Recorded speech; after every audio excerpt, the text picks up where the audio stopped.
Ida for asking my cousin not to eat my food.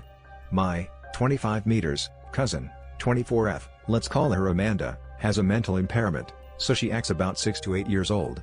She is also a very picky eater, which makes holidays hard for her, and she usually just eats the rolls, and maybe a few bites of whatever the meat is.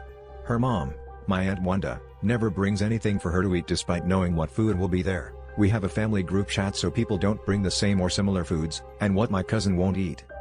Another cousin, 23F, Elizabeth, has a severe dairy allergy, and her sister, 28F, Cameron, doesn't eat gluten. They always make and bring their own food. I am vegetarian and avoid dairy as much as possible. I always make and bring my own food, and eat what I can from what the rest of the family brings. Our family is respectful of our allergies and dietary needs, and does not eat what we bring for ourselves, so we don't cook a lot since it's just the three of us.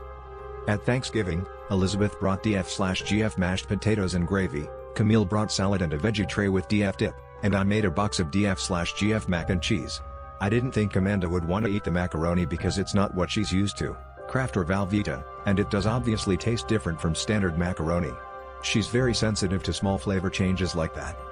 We had our allergen-free food on a separate table, so people didn't accidentally take our food when there were larger portions of the same food but with the allergens in them.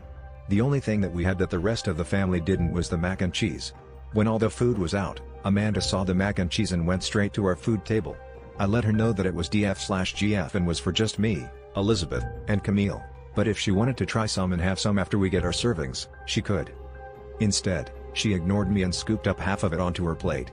I asked her to put some back because it wasn't fair to take all that when I made it for the three of us. She started screaming and crying saying that it wasn't fair that we have our special food that she can't eat, when there's hardly any food for her to eat, and no one makes food just for her. I knew with her being in that state that reasoning with her wasn't going to work, so I didn't say anything. Her mom came over and took her to sit and calm down. She took one bite of the macaroni, didn't like it, and threw the plate on the floor.